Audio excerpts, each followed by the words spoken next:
وقال النبي صلى الله عليه وسلم أنا خاتم النبيين لا نبي بعده أو كما قال النبي عليه الصلاة والسلام محمد بن آخر كفر قومكايا كفر قومكايا صداقة بقايا أشرف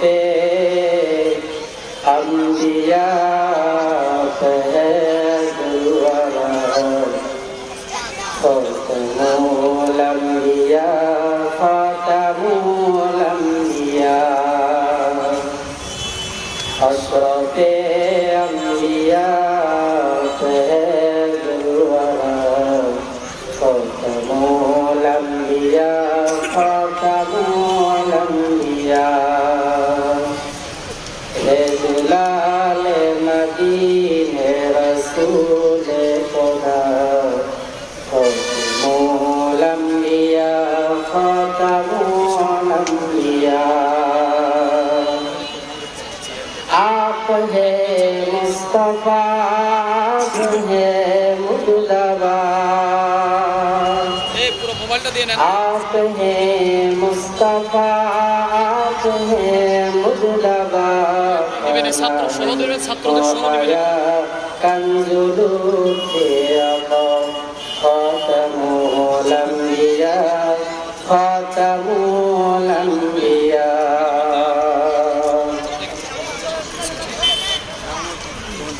আলহামদুলিল্লাহ আজকের এই ঐতিহাসিক শান রিসালাত সম্মেলন 2025 আজকের এই মাহফিলের প্রধান মেহমানের চেয়ারকে আলোচনা করবেন আমাদের সকলের পরিচিত মুফতি হারুন ইজহার সাহেব দামাত বারাকাতুহু। সম্মানিত দিন দরদি ভাইরা আমার, আমি কোরআন হাদিস থেকে কথা বলার জন্য সূরা আম্বিয়া থেকে একটা আয়াত কারিমা তেলাওয়াত করেছি।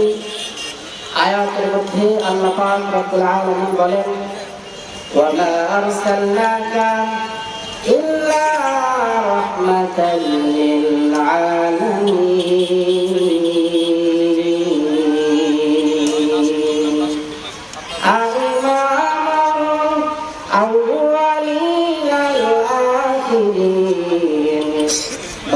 صدقا رحمة للعالمين سدوجودس رحمة للعالمين مسجد শুধু আমার জমিন।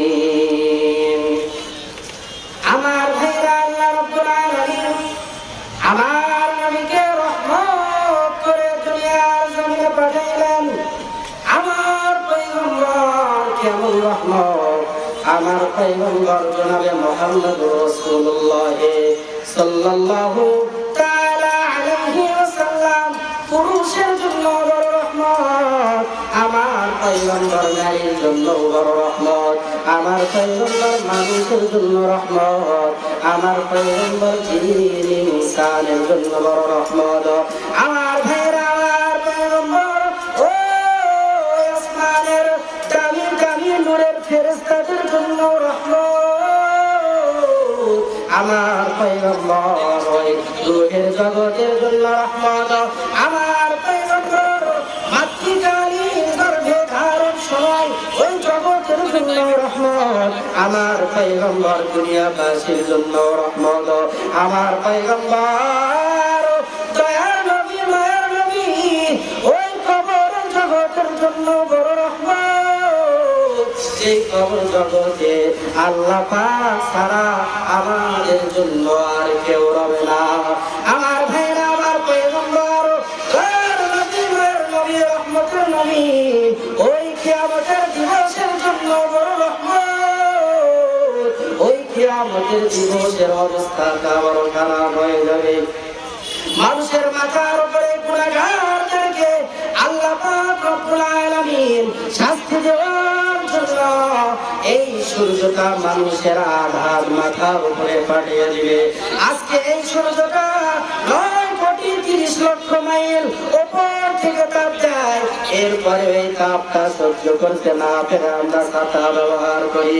আমার ভাইরা, এই সূর্যটা দুনিয়া থেকে 13 লক্ষ গুণ বড়। ওই কিয়ামতের ময়দান বড় ভয়াবহ ময়দান। আল্লাহ রাব্বুল আলামিন বলেন, ইয়া আইয়ুহান নাস ইত্তাকু রাব্বাকুম ইন্না যালজালাতাস সাআতি শাইউন আযীম। ও মানুষ, আমি রবকে ভয় করো। নিশ্চয় এমন একটা কম্পন হবে, এমন একটা জালজালা হবে, যেই জালজালা, যেই কম্পনটা হইবে আযীম। আল কারিয়াতু মাল কারিয়া ওয়া মা আদরাকা মাল কারিয়া। ইসরাফিল আলাইহিস সালামের সিংহার ফুৎকারের মাধ্যমে আল্লাহ পাক রব্বুল আলামিনের অর্ডার পাওয়ার সঙ্গে সঙ্গে একটা ফুৎ দিয়ে দিবে। যেই ফুৎকারের কারণে প্রথম হতে দুনিয়ার সব মানুষ, সব জানদার প্রাণীগুলো ইন্তেকাল করবে। আবার আল্লাহ পাকের অর্ডার এসে যাবে, ও ইসরাফিল দ্বিতীয় ফুৎকারটা দিয়ে দাও। আল্লাহ পাকের অর্ডার পেয়ে ইসরাফিল আলাইহিস সালাম দ্বিতীয় ফুৎকার দিয়ে দিবে।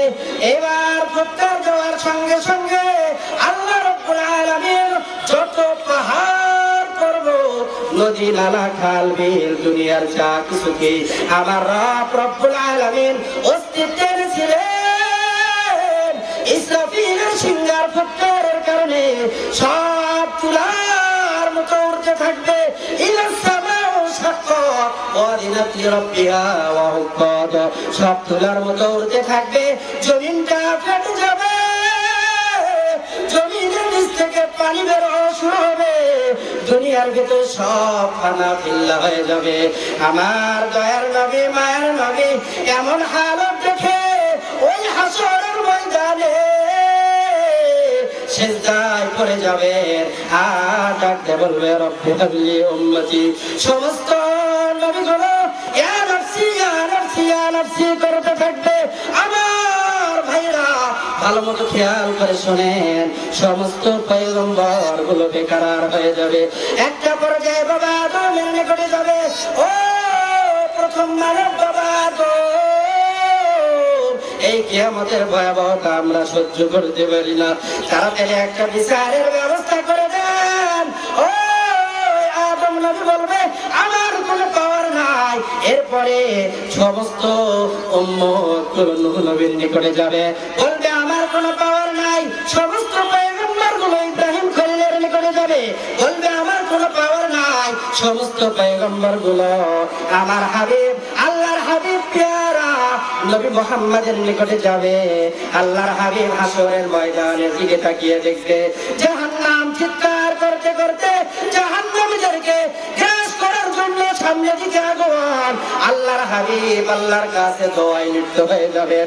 আল্লাহ পাক ডাকতে বলবে, ও ফেরেশতারা, তাড়াতাড়ি জাহান্নাম থেকে ফিরাও, না হলে একটা উম্মতরেও জাহান্নাম ছাড় দিবে না। ফেরেশতারা আল্লাহ পাকের অর্ডার পেয়ে জাহান্নামের গলার সঙ্গে শরীরের সঙ্গে ৭০,০০০ শেকল লাগাবে। এই ৭০,০০০ শেকলের পেছনে ৭০,০০০ করে ফেরেশতা থাকবে, পেছন দিকে টানে। কিন্তু জাহান্নামের আমল সত্যের গর্জন হবে। ওই জাহান্নামের কারণে ওই কিয়ামতের ময়দানটা থরথর করে কাঁপতে থাকবে। আমার ভাইরা, আল্লাহর হাবিব পানি নিয়ে এসে জাহান্নামের দিকে নিক্ষেপ করবে। জাহান্নাম পেছনে দিয়ে কান্না করতে করতে দৌড় মারবে। ও নবী, কিসের পানি দিলেন? আল্লাহর পয়গম্বর বলে, এটা ওই পানি যে পানিটা তোমরা দুনিয়ার জমিনে জাহান্নামে ভয়ে ফালাইছ। এজন্য আমার ভাইরা, জাহান্নাম জন্য, কান্না করতে হবে জাহান্নাম থেকে বাঁচার জন্য। আজকে শাহের রিসালাত সম্মেলন আল্লাহ পাকের রাসূলের ইজ্জত দিয়ে কেউ যদি টানাটানি করে, আল্লাহ পাক খাতামুন নবিয়্যিন করে আমার নবীকে পাঠিয়েছে। এদেশে আমরা অনেক শাসককে দেখেছি, কেউ কাদিয়ানীদেরকে স্পষ্ট ভাবে কাফের ঘোষণা করে নাই। আমরা স্পষ্ট ভাষায় বলতে চাই, কাদিয়ানীদেরকে ক্ষমতাসীনরা তাড়াতাড়ি কাফের বলে ঘোষণা দেন, না হলে এদেশের মুমিন মুসলমান সব ময়দানে নামলে কাদিয়ানীদেরকে নাস্তানাবুদকে জিন্দা দাফন দিয়ে ছাড়বে। কথা বলেন ঠিক কিনা? আল্লাহ পাক আমাদেরকে তৌফিক দান করেন। ওয়া আখিরু দাওয়ানা আলহামদুলিল্লাহি রাব্বিল আলামিন।